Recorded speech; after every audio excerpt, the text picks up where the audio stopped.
ሰላም ይብዛላችሁ የጌታ ቤተሰቦች፣ ዛሬ የማርቆስ ወንጌልን እናነባለን። አብራችን ሁኑ። ጥያቄ ካላችሁ ኮመንት ላይ ጻፉልኝ። ሰብስክራይብ፣ ላይክና የደወል ምልክት በማንካት ደግፉን። አብረን እናነባለን። የማርቆስ ወንጌል ምዕራፍ 1 የእግዚአብሔር ልጅ የኢየሱስ ክርስቶስ ወንጌል መጀመሪያ።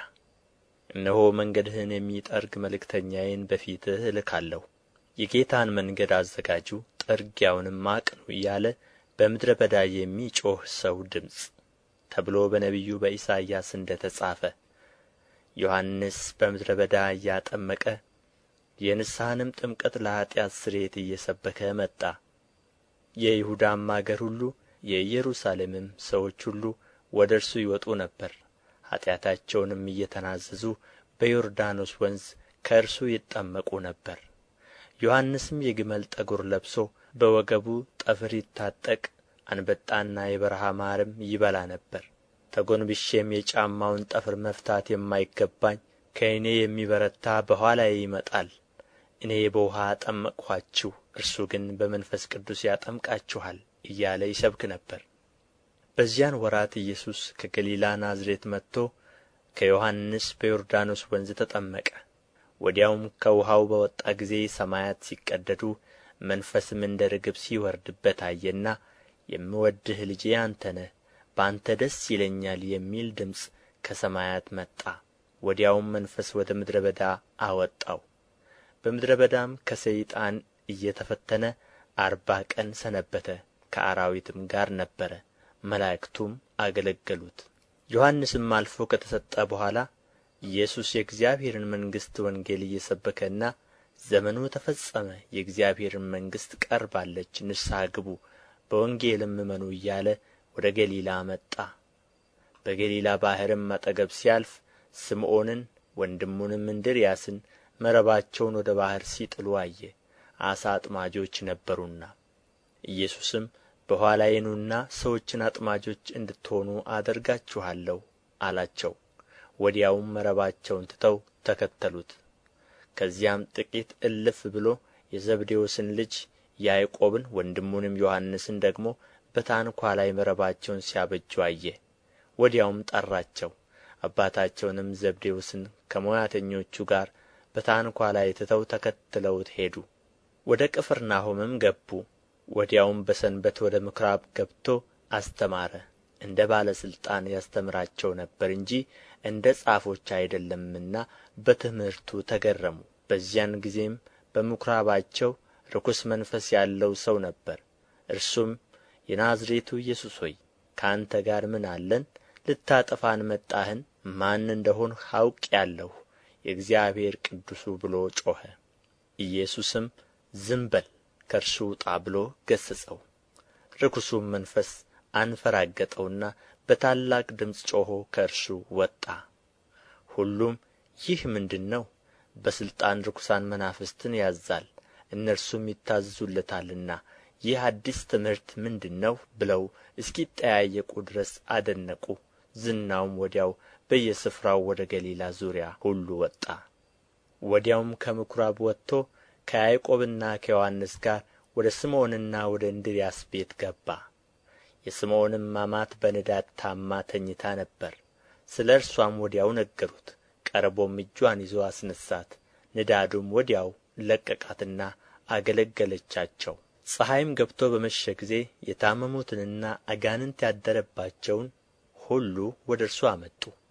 ከተማይቱም ሁሉ በደጅ ተሰብስባ ነበር። በልዩ ልዩ ደዌም የታመሙትን ብዙዎችን ፈወሰ፣ ብዙዎችንም አጋንንት አወጣ።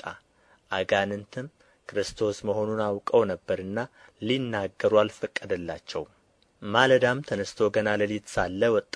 ወደ ምድረ በዳም ሄዶ በዚያ ጸለየ። ስምዖንና ከእርሱ ጋር የነበሩትም ገስግሰው ተከተሉት።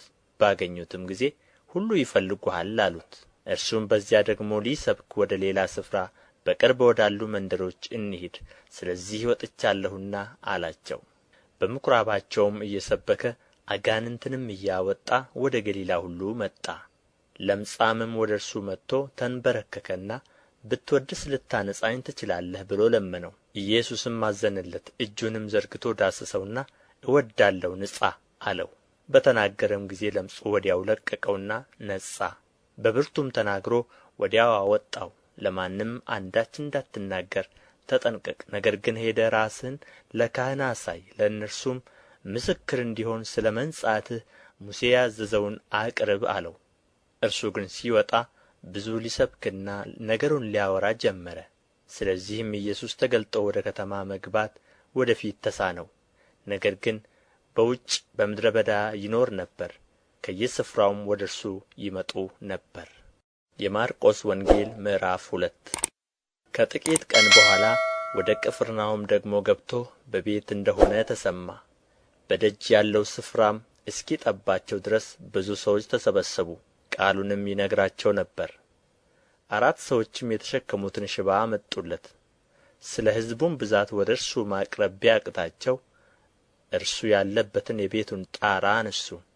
ነድለውም ሽባው የተኛበትን አልጋ ወረዱ። ኢየሱስም እምነታቸውን አይቶ ሽባውን አንተ ልጅ ኃጢአትህ ተሰረየችልህ አለው። ከጻፎችም አንዳንዶቹ በዚያ ተቀምጠው ነበር። በልባቸውም ይህ ሰው ስለ ምን እንደዚህ ያለ ስድብ ይናገራል? ከአንዱ ከእግዚአብሔር በቀር ኃጢአት ሊያስተሰርይ ማን ይችላል ብለው አሰቡ። ወዲያውም ኢየሱስ በልባቸው እንዲህ እንዳሰቡ በመንፈስ አውቆ እንዲህ አላቸው፣ በልባችሁ ይህን ስለ ምን ታስባላችሁ? ሽባውን ኃጢአትህ ተሰረየችልህ ከማለት ወይስ ተነሣ አልጋህንም ተሸከምና ሂድ ከማለት ማናቸው ይቀላል? ነገር ግን ለሰው ልጅ በምድር ላይ ኃጢአትን ሊያስተሰርይ ሥልጣን እንዳለው እንድታውቁ ሽባውን አንተን እልሃለሁ ተነሣ፣ አልጋህን ተሸከምና ወደ ቤትህ ሂድ አለው። ተነሥቶም ወዲያው አልጋውን ተሸክሞ በሁሉ ፊት ወጣ። ስለዚህም ሰዎች ሁሉ ተገረሙና እንዲህ ያለ ከቶ አላየንም ብለው እግዚአብሔርን አከበሩ። ደግሞም በባሕር አጠገብ ወጣ። ሕዝቡም ሁሉ ወደ እርሱ መጡና አስተማራቸው። ሲያልፍም በመቅረጫው ተቀምጦ የነበረውን የእልፍዮስን ልጅ ሌዊን አየና ተከተለኝ አለው። ተነሥቶም ተከተለው። በቤቱም በማዕድ ተቀምጦ ሳለ ብዙ ቀራጮችና ኃጢአተኞች ከኢየሱስና ከደቀ መዛሙርቱ ጋር ተቀመጡ። ብዙ ነበሩ፣ ይከተሉትም ነበር። ጻፎችና ፈሪሳውያንም ከቀራጮችና ከኃጢአተኞች ጋር ሲበላ አይተው ለደቀ መዛሙርቱ ከቀራጮችና ከኃጢአተኞች ጋር የሚበላና የሚጠጣ ስለ ምንድር ነው አሉ። ኢየሱስም ሰምቶ ሕመምተኞች እንጂ ብርቱዎች ባለመድኃኒት አያስፈልጋቸውም፣ ኃጢአተኞችን እንጂ ጻድቃንን ልጠራ አልመጣሁም አላቸው። የዮሐንስ ደቀ መዛሙርትና ፈሪሳውያን ይጦሙ ነበር። መጥተውም የዮሐንስና የፈሪሳውያን ደቀ መዛሙርት የሚጦሙት የአንተ ደቀ መዛሙርት ግን የማይጦሙት ስለ ምንድር ነው አሉት። ኢየሱስም አላቸው፣ ሙሽራው ከእነርሱ ጋር ሳለ ሚዜዎች ሊጦሙ ይችላሉን? ሙሽራው ከእነርሱ ጋር ሳለ ሊጦሙ አይችሉም። ነገር ግን ሙሽራው ከእነርሱ የሚወሰድበት ወራት ይመጣል፣ በዚያ ወራትም ይጦማሉ። ባረጀ ልብስ አዲስ እራፊ የሚጥፍ የለም። ቢደረግ ግን አዲሱ መጣፊያ አሮጌውን ይቦጫጭቀዋል፣ መቀደዱም የባሰ ይሆናል። ባረጀ አቁማዳም አዲስ የወይን ጠጅ የሚያኖር የለም። ቢደረግ ግን የወይን ጠጁ አቁማዳውን ያፈነዳል፣ የወይኑም ጠጅ ይፈሳል፣ አቁማዳውም ይጠፋል። አዲሱን የወይን ጠጅ ግን በአዲሱ አቁማዳ ያኖራሉ። በሰንበትም በእርሻ መካከል ሲያልፍ ደቀ መዛሙርቱ እየሄዱ እሸት ይቀጥፉ ጀመር። ፈሪሳውያንም እነሆ በሰንበት ያልተፈቀደውን ስለ ምን ያደርጋሉ አሉት። እርሱም ዳዊት ባስፈለገውና በተራበ ጊዜ እርሱ አብሮት ከነበሩት ጋር ያደረገውን አብያተር ሊቀ ካህናት በነበረ ጊዜ ወደ እግዚአብሔር ቤት እንደ ገባ ከካህናት በቀር መብላት ያልተፈቀደውን የመሥዋዕትን እንጀራ እንደ በላ ከእርሱም ጋር ለነበሩት እንደ ሰጣቸው ከቶ አላነበባችሁምን አላቸው። ደግሞ ሰንበት ስለ ሰው ተፈጥሮአል እንጂ ሰው ስለ ሰንበት አልተፈጠረም፣ እንዲሁም የሰው ልጅ ለሰንበት እንኳ ጌታዋ ነው አላቸው። የማርቆስ ወንጌል ምዕራፍ 3።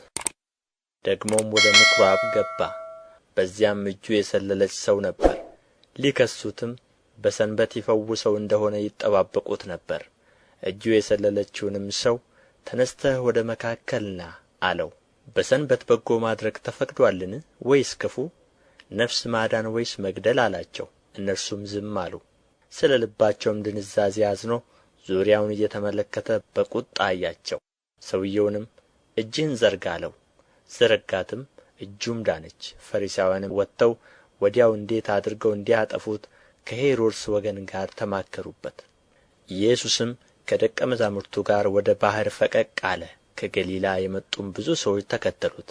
እንዴት ትልቅ ነገርም እንዳደረገ ሰምተው ብዙ ሰዎች ከይሁዳ ከኢየሩሳሌምም ከኤዶምያስም ከዮርዳኖስም ማዶ ከጢሮስና ከሲዶና ምድርም ወደ እርሱ መጡ። ሰዎቹም እንዳያጋፉት ታንኳን ያቆዩለት ዘንድ ደቀ መዛሙርቱን አዘዛቸው። ብዙ ሰዎችን አድኖ ነበርና ስለዚህም ሥቃይ ያለባቸው ሁሉ እንዲዳስሱት ይወድቁበት ነበር። ርኩሳን መናፍስትም ባዩት ጊዜ በፊቱ ተደፍተው አንተ የእግዚአብሔር ልጅ ነህ እያሉ ጮኹ። እንዳይገልጡትም በጣም አዘዛቸው። ወደ ተራራም ወጣ። ራሱም የወደዳቸውን ወደ እርሱ ጠራ። ወደ እርሱም ሄዱ። ከእርሱ ጋር እንዲኖሩና ለመስበክ እንዲልካቸው ድውዮችንም ሊፈውሱ አጋንንትንም ሊያወጡ ሥልጣን ይሆንላቸው ዘንድ 12 አደረገ። ስምዖንንም ጴጥሮስ ብሎ ሰየመው፣ የዘብዴዎስንም ልጅ ያዕቆብን የያዕቆብንም ወንድም ዮሐንስን ቦአኔርጌስ ብሎ ሰየማቸው፣ የነጐድጓድ ልጆች ማለት ነው። እንድርያስንም ፊልጶስንም በርተሎሜዎስንም ማቴዎስንም ቶማስንም የእልፍዮስን ልጅ ያዕቆብንም ታዴዎስንም ቀነናዊውንም ስምዖንን አሳልፎ የሰጠውንም የአስቆሮቱን ይሁዳን። ወደ ቤትም መጡ። እንጀራም መብላት እንኳ እስኪሳናቸው ድረስ እንደ ገና ብዙ ሰዎች ተሰበሰቡ። ዘመዶቹም ሰምተው አበደ ብለዋልና ሊይዙት ወጡ። ከኢየሩሳሌም የወረዱ ጻፎችም ብዔል ዜቡል አለበት፣ ደግሞ በአጋንንት አለቃ አጋንንትን ያወጣል ብለው ተናገሩ። እነርሱንም ወደ እርሱ ጠርቶ በምሳሌ አላቸው። ሰይጣን ሰይጣንን ሊያወጣው እንዴት ይችላል? መንግሥትም እርስ በርሷ ከተለያየች ያች መንግሥት ልትቆም አትችልም። ቤትም እርስ በርሱ ከተለያየ ያ ቤት ሊቆም አይችልም። ሰይጣን ራሱን ተቃውሞ ከተለያየ መጨረሻ ይሆንበታል እንጂ ሊቆም አይችልም። ነገር ግን አስቀድሞ ኃይለኛውን ሳያስር ወደ ኃይለኛው ቤት ገብቶ ዕቃውን ሊበዘብዝ የሚችል የለም። ከዚያም ወዲያ ቤቱን ይበዘብዛል።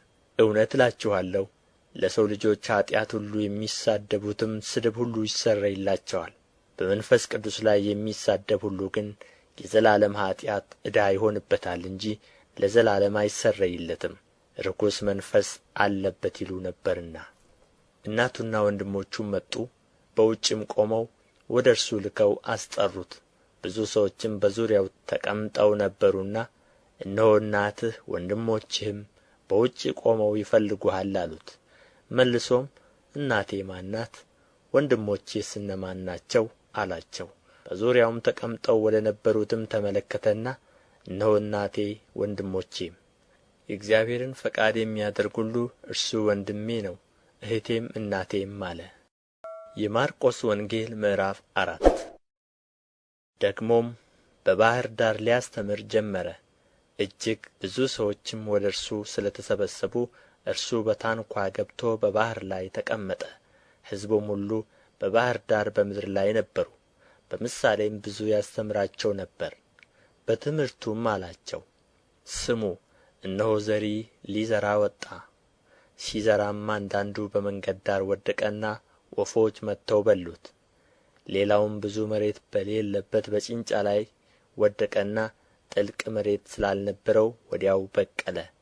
ፀሐይም ሲወጣ ጠወለገ፣ ሥርም ስላልነበረው ደረቀ። ሌላውም በእሾህ መካከል ወደቀ፣ እሾህም ወጣና አነቀው፣ ፍሬም አልሰጠም። ሌላውም በመልካም መሬት ላይ ወደቀና ወጥቶ አድጎ ፍሬ ሰጠ። አንዱም 30 አንዱም 60 አንዱም 100 አፈራ። የሚሰማ ጆሮ ያለው ይስማ አለ። ብቻውንም በሆነ ጊዜ በዙሪያው የነበሩት ከ12ቱ ጋር ስለ ምሳሌው ጠየቁት። እንዲህም አላቸው፣ ለእናንተ የእግዚአብሔርን መንግሥት ምሥጢር ማወቅ ተሰጥቶአችኋል። በውጭ ላሉት ግን አይተው እንዲያዩ እንዳይመለከቱም፣ ሰምተውም እንዲሰሙ እንዳያስተውሉም፣ እንዳይመለሱ ኃጢአታቸውም እንዳይሰረይላቸው ነገር ሁሉ በምሳሌ ይሆንባቸዋል አላቸውም። ይህን ምሳሌ አታውቁምን? እንዴትስ ምሳሌዎቹን ሁሉ ታውቃላችሁ?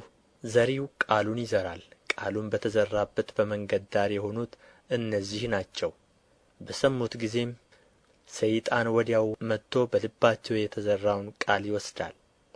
እንዲሁም በጭንጫ ላይ የተዘሩት እነዚህ ናቸው። ቃሉንም ሰምተው ወዲያው በደስታ ይቀበሉታል። ለጊዜው ነው እንጂ በእነርሱ ሥር የላቸውም። ኋላም በቃሉ ምክንያት መከራ ወይም ስደት በሆነ ጊዜ ወዲያው ይሰናከላሉ። በእሾህም የተዘሩት ሌሎች ናቸው። ቃሉን የሰሙት እነዚህ ናቸው። የዚህ ዓለም ሐሳብና የባለጠግነት ማታለል የሌላውም ነገር ምኞት ገብተው ቃሉን ያንቃሉ፣ የማያፈራም ይሆናል።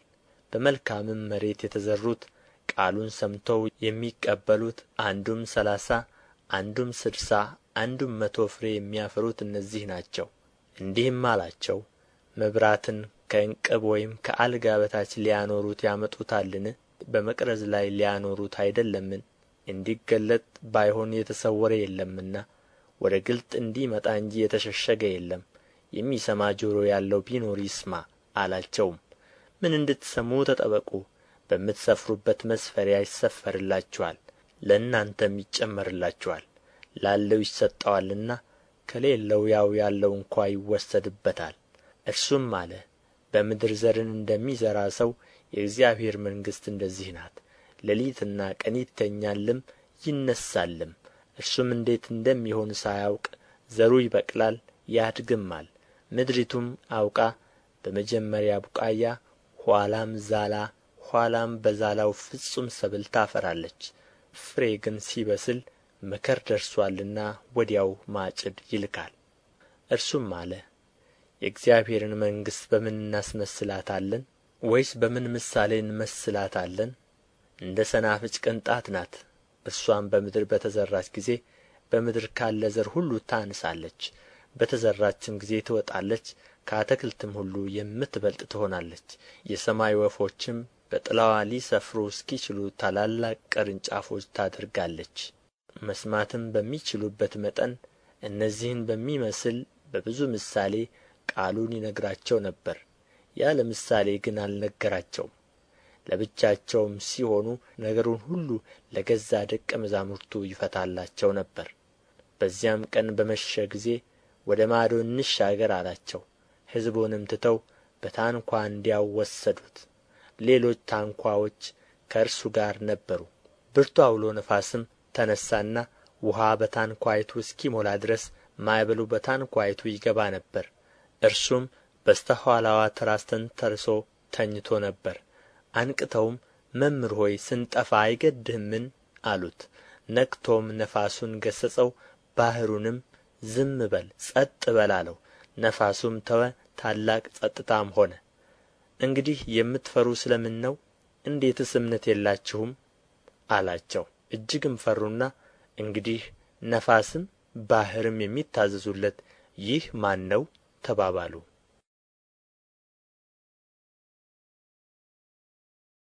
የማርቆስ ወንጌል ምዕራፍ 5 ወደ ባሕር ማዶም ወደ ገርጌሴኖን አገር መጡ። ከታንኳይቱም በወጣ ጊዜ ርኩስ መንፈስ የያዘው ሰው ከመቃብር ወጥቶ ወዲያው ተገናኘው። እርሱም በመቃብር ይኖር ነበር። በሰንሰለትም እንኳ ማንም ሊያስረው በዚያን ጊዜ አይችልም ነበር። ብዙ ጊዜ በእግር ብረትና በሰንሰለት ይታሰር ነበርና፣ ዳሩ ግን ሰንሰለቱን ይበጣጥስ እግር ብረቱንም ይሰባብር ነበር። ሊያሸንፈውም የሚችል አልነበረም። ሁልጊዜም ሌሊትና ቀን በመቃብርና በተራራ ሆኖ ይጮኽ ነበር። ሰውነቱንም በድንጋይ ይቧጭር ነበር። ኢየሱስንም ከሩቅ ባየ ጊዜ ሮጦ ሰገደለት። በታላቅ ድምፅም እየጮኸ የልዑል እግዚአብሔር ልጅ ኢየሱስ ሆይ ከአንተ ጋር ምን አለኝ? እንዳታሰቃየኝ በእግዚአብሔር አምልሃለሁ አለው። አንተ ርኩስ መንፈስ ከዚህ ሰው ውጣ ብሎት ነበርና ስምህ ማን ነው ብሎ ጠየቀው። ብዙዎች ነንና ስሜ ሌጌዎን ነው አለው። ከአገርም ውጭ እንዳይሰዳቸው አጥብቆ ለመነው። በዚያም በተራራ ጥግ ብዙ የእሪያ መንጋ ይሰማራ ነበርና ወደ እሪያዎቹ እንድንገባ ስደደን ብለው ለመኑት። ኢየሱስም ፈቀደላቸው። ርኩሳን መናፍስቱም ወጥተው ወደ እሪያዎች ገቡ። 2,000 የሚያህሉ መንጋ ከአፋፉ ወደ ባሕር ተጣደፉና በባሕር ሰጠሙ። እረኞቹም ሸሽተው በከተማውና በአገሩ አወሩ። ነገሩም ምን እንደሆነ ለማየት መጡ። ወደ ኢየሱስም መጡ። አጋንንትም ያደሩበትን ሌጌዎን የነበረበትን ሰው ተቀምጦ ለብሶም ልቡም ተመልሶ አዩና ፈሩ። ያዩት ሰዎችም አጋንንት ላደሩበት ሰው የሆነውንና ስለ እሪያዎቹ ተረኩላቸው። ከአገራቸውም እንዲሄድላቸው ይለምኑት ጀመር። ወደ ታንኳይቱም በገባ ጊዜ አጋንንት አድረውበት የነበረው ሰው ከእርሱ ጋር እንዲኖር ለመነው። ኢየሱስም አልፈቀደለትም። ነገር ግን ወደ ቤትህ በቤተ ሰዎችህ ዘንድ ሄደህ ጌታ እንዴት ያለ ታላቅ ነገር እንዳደረገልህ እንዴትስ እንደ ማረህ አውራላቸው አለው። ሄዶም ኢየሱስ እንዴት ያለ ታላቅ ነገር እንዳደረገለት 10 ከተማ በሚባል አገር ይሰብክ ጀመር። ሁሉም ተደነቁ። ኢየሱስም ደግሞ በታንኳይቱ ወደ ማዶ ከተሻገረ በኋላ ብዙ ሰዎች ወደ እርሱ ተሰበሰቡ። በባሕርም አጠገብ ነበረ። ኢያኢሮስ የተባለ ከምኵራብ አለቆች አንዱ መጣ። ባየውም ጊዜ በእግሩ ላይ ወደቀና ታናሽቱ ልጄ ልትሞት ቀርባለችና እንድትድን በሕይወት እንድትኖር መጥተህ እጅህን ጫንባት ብሎ አጥብቆ ለመነው። ከእርሱም ጋር ሄደ። ብዙ ሕዝብም ተከተሉት፣ አጋፉትም። ከ12 ዓመት ጀምሮ ደም የሚፈሳት ሴት ነበረች። ከብዙ ባለ መድኃኒቶች ብዙ ተሰቃየች። ገንዘቧንም ሁሉ ከስራ ባሰባት እንጂ ምንም አልተጠቀመችም። የኢየሱስንም ወሬ ሰምታ በስተ ኋላው በሰዎች መካከል መጥታ ልብሱን ዳሰሰች። ልብሱን ብቻ የዳሰስሁ እንደሆን እድናለሁ ብላለችና። ወዲያውም የደምዋ ምንጭ ደረቀ። ከሥቃይዋም እንደ ዳነች በሰውነትዋ አወቀች። ወዲያውም ኢየሱስ ከእርሱ ኃይል እንደ ወጣ በገዛ ራሱ አውቆ በሕዝቡ መካከል ዘወር ብሎ ልብሴን የዳሰሰ ማን ነው አለ። ደቀ መዛሙርቱም ሕዝቡ ሲያጋፉህ እያየህ ማን ዳሰሰኝ ትላለህን አሉት። ይህንም ያደረገችውን ለማየት ዘወር ብሎ ይመለከት ነበር። ሴቲቱ ግን የተደረገላትን ስላወቀች እየፈራች እየተንቀጠቀጠችም መጥታ በፊቱ ተደፋች፣ እውነቱንም ሁሉ ነገረችው። እርሱም ልጄ ሆይ እምነትሽ አድኖሻል፣ በሰላም ሂጂ፣ ከሥቃይሽም ተፈወሽ አላት። እርሱም ገና ሲናገር ከምኵራብ አለቃው ቤት ዘንድ የመጡት ልጅህ ሞታለች፣ ስለ ምን መምህሩን አሁን ታደክመዋለህ አሉት። ኢየሱስ ግን የተናገሩትን ቃል አድምጦ ለምኵራቡ አለቃ እመን ብቻ እንጂ አትፍራ አለው። ከጴጥሮስም ከያዕቆብም ወንድም ከዮሐንስ በቀር ማንም እንዲከተለው አልፈቀደም። ወደ ምኵራቡ አለቃ ቤትም መጥቶ ሰዎች ሲንጫጩና ሲያለቅሱ ዋይታም ሲያበዙ አየ። ገብቶም ስለ ምን ትንጫጫላችሁ ታለቅሳላችሁም? ብላቴናይቱ ተኝታለች እንጂ አልሞተችም አላቸው። በጣምም ሳቁበት። እርሱ ግን ሁሉን አስወጥቶ የብላቴናይቱን አባትና እናትም ከእርሱ ጋር የነበሩትንም ይዞ ብላቴናይቱ ወዳለችበት ገባ። የብላቴናይቱንም እጅ ይዞ ጣሊታ ቁሚ አላት። ፍቺውም አንቺ ብላቴና ተነሽ እልሻለሁ ነው። ብላቴናይቱም የ12 ዓመት ልጅ ነበረችና ወዲያው ቆማ ተመላለሰች። ወዲያውም ታላቅ መገረም ተገረሙ። ይህንም ማንም እንዳያውቅ አጥብቆ አዟቸው የምትበላውን ስጡአት አላቸው። የማርቆስ ወንጌል ምዕራፍ 6 ከዚያም ወጥቶ ወደ ገዛ አገሩ መጣ፣ ደቀ መዛሙርቱም ተከተሉት። ሰንበትም በሆነ ጊዜ በምኵራብ ያስተምር ጀመር። ብዙዎችም ሰምተው ተገረሙና እነዚህን ነገሮች ይህ ከወዴት አገኛቸው? ለዚህ የተሰጠችው ጥበብ ምንድር ናት? በእጁም የሚደረግ እንደነዚህ ያሉ ተአምራት ምንድር ናቸው? ይህስ ጸራቢው የማርያም ልጅ ያዕቆብም የዮሳም የይሁዳም የስምዖንም ወንድም አይደለምን? እኅቶቹስ በዚህ በእኛ ዘንድ አይደሉምን? አሉ። ይሰናከሉበትም ነበር። ኢየሱስም ነቢይ ከገዛ አገሩና ከገዛ ዘመዶቹ ከገዛ ቤቱም በቀር ሳይከበር አይቀርም አላቸው። በዚያም በጥቂቶች ድውዮች ላይ እጁን ጭኖ ከመፈወስ በቀር ተአምር ሊያደርግ ምንም አልቻለም። ስለ አለማመናቸውም ተደነቀ። በመንደሮችም እያስተማረ ይዞር ነበር። 12ቱንም ወደ እርሱ ጠራ፣ ሁለት ሁለቱንም ይልካቸው ጀመር። በርኩሳን መናፍስትም ላይ ሥልጣን ሰጣቸው። ለመንገድም ከበትር በቀር እንጀራም ቢሆን ከረጢት ቢሆን መሐለቅም በመቀነታቸው ቢሆን እንዳይዙ አዘዛቸው። በእግራችሁ ጫማ አድርጉ እንጂ 2 እጀ ጠባብ አትልበሱ አለ። በማናቸውም ስፍራ ወደ ቤት ብትገቡ ከዚያ እስክትወጡ ድረስ በዚያም ተቀመጡ። ከማይቀበሏችሁና ከማይሰሟችሁ ስፍራ ሁሉ ከዚያ ወጥታችሁ ምስክር ይሆንባቸው ዘንድ ከእግራችሁ በታች ያለውን ትቢያ አራግፉ። እውነት እላችኋለሁ ከዚያች ከተማ ይልቅ ለሰዶምና ለገሞራ በፍርድ ቀን ይቀልላቸዋል አላቸው። ወጥተውም ንስሐ እንዲገቡ ሰበኩ። ብዙ አጋንንትንም አወጡ፣ ብዙ ድውዮችንም ዘይት እየቀቡ ፈወሱአቸው። ስሙም ተገልጦአልና ንጉሡ ሄሮድስ በሰማ ጊዜ መጥምቁ ዮሐንስ ከሙታን ተነሥቶአል፣ ስለዚህም ኃይል በእርሱ ይደረጋል አለ። ሌሎችም ኤልያስ ነው አሉ። ሌሎችም ከነቢያት አንዱ ነቢይ ነው አሉ። ሄሮድስ ግን ሰምቶ እኔ ራሱን ያስቈረጥሁት ዮሐንስ ይህ ነው፣ እርሱ ከሙታን ተነሥቶአል አለ። ሄሮድስ የወንድሙን የፊልጶስን ሚስት ሄሮድያዳን አግብቶ ነበርና በእርሷ ምክንያት ራሱ ልኮ ዮሐንስን አስይዞ በወህኒ አሳስሮት ነበር። ዮሐንስ ሄሮድስን የወንድምህ ሚስት ለአንተ ልትሆን አልተፈቀደም ይለው ነበርና፣ ሄሮድያዳ ግን ተቃውማው ልትገድለው ትፈልግ ነበር፣ አልቻለችም። ሄሮድስ ዮሐንስ ጻድቅና ቅዱስ ሰው እንደሆነ አውቆ ይፈራውና ይጠባበቀው ነበር። እርሱንም ሰምቶ በብዙ ነገር ያመነታ ነበር፣ በደስታም ይሰማው ነበር። ሄሮድስም በተወለደበት ቀን ለመኳንንቱና ለሻለቆቹ ለገሊላም ሹማምንት ግብር ባደረገ ጊዜ ምቹ ቀን ሆነላትና የሄሮድያዳ ልጅ ገብታ ስትዘፍን ሄሮድስንና ከእርሱ ጋር የተቀመጡትን ደስ አሰኘቻቸው። ንጉሡም ብላቴናይቱን የምትወጂውን ሁሉ ለምኚኝ እሰጥሽማለሁ አላት። የመንግሥቴ እኩሌታ እንኳ ቢሆን የምትለምኚውን ሁሉ እሰጥሻለሁ ብሎ ማለላት። ወጥታም ለእናቷ ምን ልለምነው አለች። እርሷም የመጥምቁን የዮሐንስን ራስ አለች። ወዲያውም ፈጥና ወደ ንጉሡ ገብታ የመጥምቁን የዮሐንስን ራስ በወጭት አሁን ልትሰጠኝ እወዳለሁ ብላ ለመነችው። ንጉሡም እጅግ አዝኖ ስለ መሐላው ከእርሱም ጋር ስለ ተቀመጡት ሊነሣት አልወደደም። ወዲያውም ንጉሡ ባለ ወግ ልኮ ራሱን እንዲያመጣ አዘዘው። ሄዶም በወህኒ ራሱን ቈረጠ። ራሱንም በወጭት አምጥቶ ለብላቴናይቱ ሰጣት።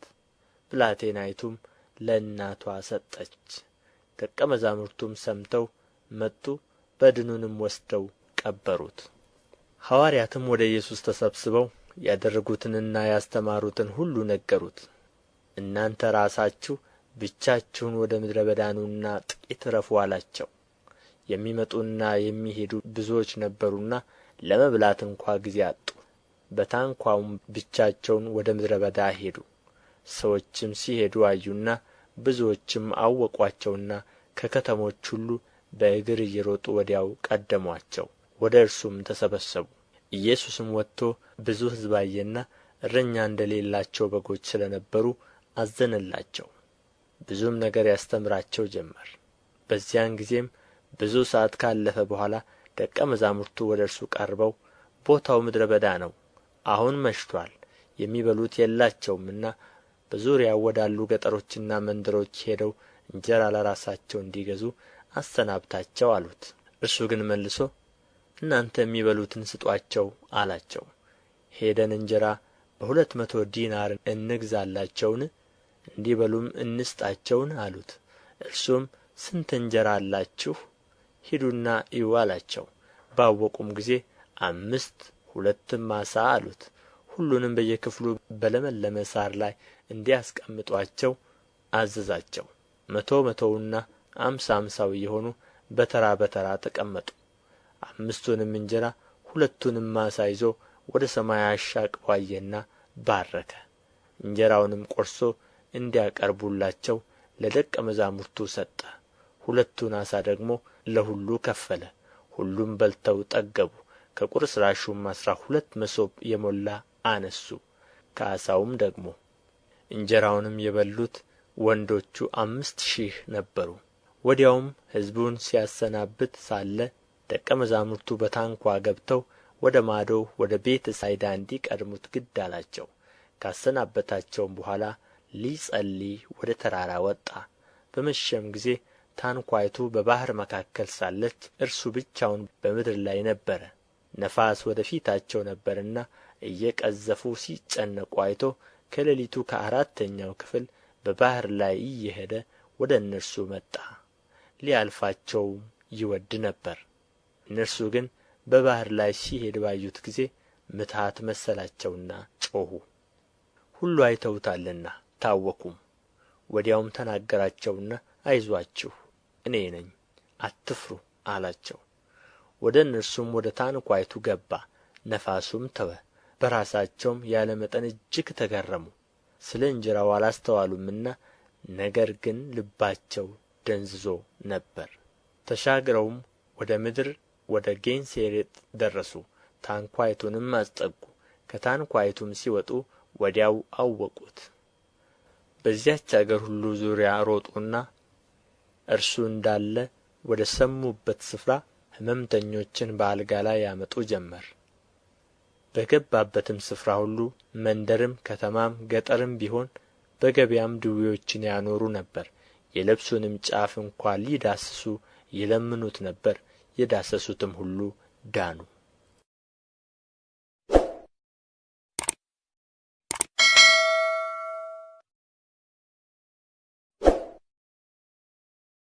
የማርቆስ ወንጌል ምዕራፍ 7 ፈሪሳውያንና ከጻፎች ወገን ከኢየሩሳሌም የመጡትም ወደ እርሱ ተሰበሰቡ።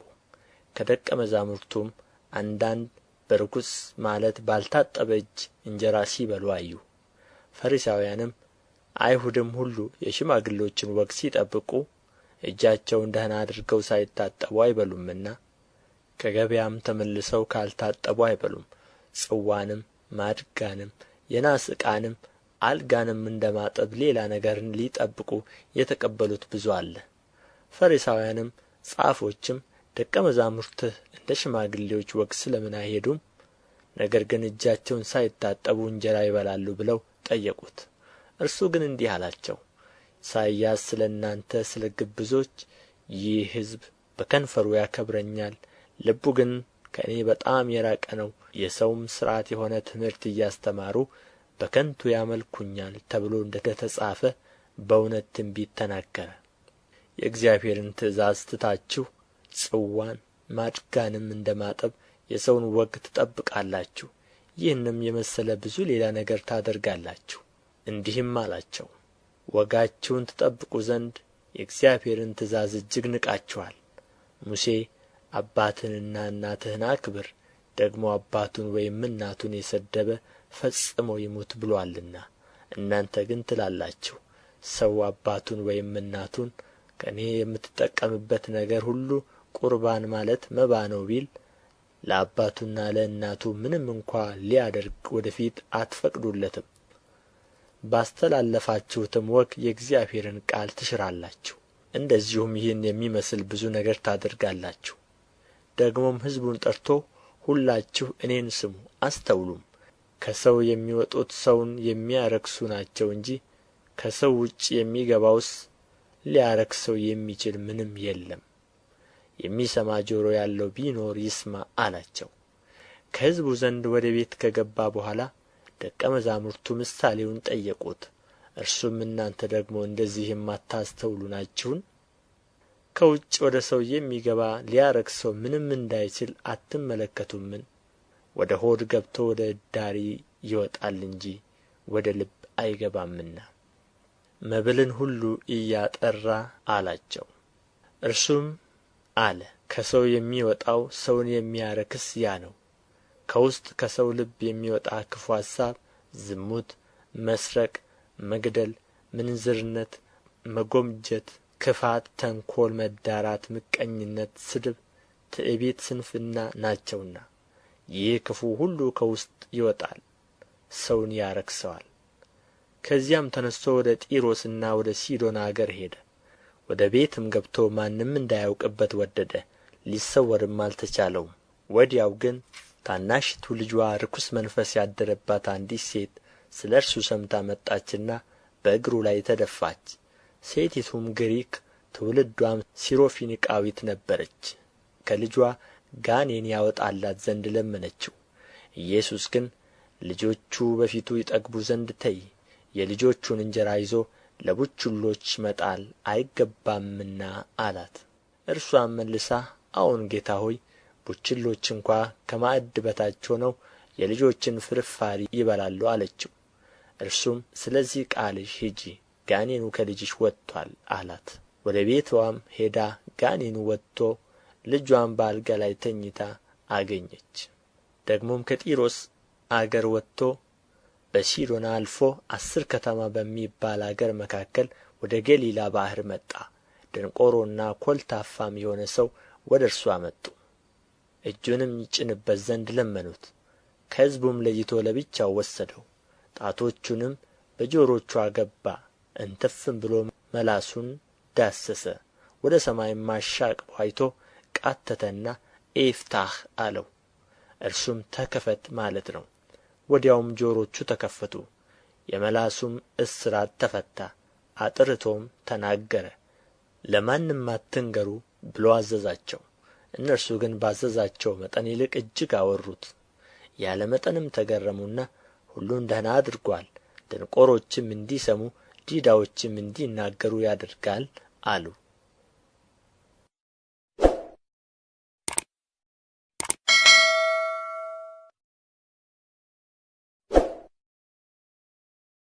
የማርቆስ ወንጌል ምዕራፍ 8። በዚያ ወራት ደግሞ ብዙ ሕዝብ ነበር። የሚበሉትም ስለሌላቸው ደቀ መዛሙርቱን ጠርቶ ሕዝቡ ከእኔ ጋር እስካሁን 3 ቀን ውለዋልና የሚበሉት ስለሌላቸው አዝንላቸዋለሁ። ከእነርሱም አንዳንዶቹ ከሩቅ መጥተዋልና ጦማቸውን ወደ ቤታቸው ባሰናብታቸው በመንገድ ይዝላሉ አላቸው። ደቀ መዛሙርቱም በዚህ በምድረ በዳ እንጀራ ከየት አግኝቶ ሰው እነዚህን ማጥገብ ይችላል ብለው መለሱለት። እርሱም ስንት እንጀራ አላችሁ ብሎ ጠየቃቸው። እነርሱም 7 አሉት። ሕዝቡም በምድር እንዲቀመጡ አዘዘ። 7ቱንም እንጀራ ይዞ አመሰገነ፣ ቆርሶም እንዲያቀርቡላቸው ለደቀ መዛሙርቱ ሰጠ። ለሕዝቡም አቀረቡ። ጥቂትም ትንሽ ዓሣ ነበራቸው፣ ባረከውም። ይህን ደግሞ እንዲያቀርቡላቸው አዘዘ። በሉም ጠገቡም። የተረፈውንም ቁርስራሽ 7 ቅርጫት አነሡ። የበሉትም 4,000 ያህል ነበሩ። አሰናበታቸውም። ወዲያውም ከደቀ መዛሙርቱ ጋር ወደ ታንኳይቱ ገብቶ ወደ ዳልማኑታ አገር መጣ። ፈሪሳውያንም ወጡና ሊፈትኑት ከሰማይ ምልክት ከእርሱ ፈልገው ከእርሱ ጋር ይከራከሩ ጀመር። በመንፈሱም እጅግ ቃተተና ይህ ትውልድ ስለ ምን ምልክት ይፈልጋል? እውነት እላችኋለሁ ለዚህ ትውልድ ምልክት አይሰጠውም አለ። ትቶአቸውም እንደ ገና ወደ ታንኳይቱ ገብቶ ወደ ማዶ ሄደ። እንጀራ መያዝም ረሱ። ለእነርሱም ከአንድ እንጀራ በቀር በታንኳይቱ አልነበራቸውም። እርሱም ተጠንቀቁ፣ ከፈሪሳውያንና ከሄሮድስ እርሾ ተጠበቁ ብሎ አዘዛቸው። እርስ በርሳቸውም እንጀራ ስለሌለን ይሆናል ብለው ተነጋገሩ። ኢየሱስም አውቆ እንዲህ አላቸው፣ እንጀራ ስለሌላችሁ ስለ ምን ትነጋገራላችሁ? ገና አልተመለከታችሁምን? አላስተዋላችሁምን? ልባችሁስ ደንዝዞአልን? ዓይን ሳላችሁ አታዩም? ጆሮስ ሳላችሁ አትሰሙም? ትዝ አይላችሁምን? 5ቱን እንጀራ ለ5,000 በቈረስሁ ጊዜ ቁርስራሹ የሞላ ስንት መሶብ አነሣችሁ? እነርሱም 12 አሉት። 7ቱን እንጀራስ ለ4,000 በቈረስሁ ጊዜ ቁርስራሹ የሞላ ስንት ቅርጫት አነሣችሁ? እነርሱም 7 አሉት። ገና አላስተዋላችሁምን አላቸው። ወደ ቤተ ሳይዳም መጡ። ዕውርም አመጡለት፣ እንዲዳስሰውም ለመኑት። ዕውሩንም እጁን ይዞ ከመንደር ውጭ አወጣው። በዓይኑም ተፍቶበት እጁንም ጭኖበት አንዳች ታያለህን ብሎ ጠየቀው። አሻቅቦም ሰዎች እንደ ዛፍ ሲመላለሱ አያለሁ አለ። ከዚህም በኋላ ደግሞ እጁን በዓይኑ ላይ ጫነበት። አጥርቶም አየና ዳነም። ከሩቅም ሳይቀር ሁሉን ተመለከተ። ወደ ቤቱም ሰደደውና ወደ መንደሩ አትግባ፣ በመንደሩም ለማንም አንዳች አትናገር አለው። ኢየሱስና ደቀ መዛሙርቱም በፊልጶስ ቂሳርያ ወዳሉ መንደሮች ወጡ። በመንገድም ሰዎች እኔ ማን እንደሆንሁ ይላሉ ብሎ ደቀ መዛሙርቱን ጠየቃቸው። እነርሱም መጥምቁ ዮሐንስ፣ ሌሎችም ኤልያስ፣ ሌሎችም ከነቢያት አንዱ ብለው ነገሩት። እናንተስ እኔ ማን እንደሆንሁ ትላላችሁ ብሎ ጠየቃቸው። ጴጥሮስም አንተ ክርስቶስ ነህ ብሎ መለሰለት። ስለ እርሱም ለማንም እንዳይናገሩ አዘዛቸው። የሰው ልጅ ብዙ መከራ ሊቀበል ከሽማግሌዎችም ከካህናት አለቆችም ከጻፎችም ሊጣል ሊገደልም ከሦስት ቀንም በኋላ ሊነሣ እንዲገባው ያስተምራቸው ጀመር። ቃሉንም ገልጦ ይናገር ነበር። ጴጥሮስም ወደ እርሱ ወስዶ ይገሥጸው ጀመር። እርሱ ግን ዘወር አለ።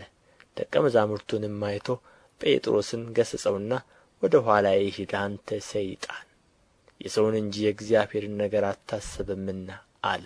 ሕዝቡንም ከደቀ መዛሙርቱ ጋር ጠርቶ እንዲህ አላቸው፣ በኋላዬ ሊመጣ የሚወድ ቢኖር ራሱን ይካድ፣ መስቀሉንም ተሸክሞ ይከተለኝ። ነፍሱን ሊያድን የሚወድ ሁሉ ያጠፋታልና፣ ስለ እኔና ስለ ወንጌል ነፍሱን የሚያጠፋ ሁሉ ግን ያድናታል። ሰው ዓለምን ሁሉ ቢያተርፍ ነፍሱን ቢያጐድል ምን ይጠቅመዋል? ሰውስ ስለ ነፍሱ ቤዛ ምን ይሰጣል? በዚህ በዘማዊና በኃጢአተኛ ትውልድ መካከል በእኔና በቃሌ የሚያፍር ሁሉ የሰው ልጅ ደግሞ በአባቱ ክብር ከቅዱሳን መላእክት ጋር በመጣ ጊዜ በእርሱ ያፍርበታል።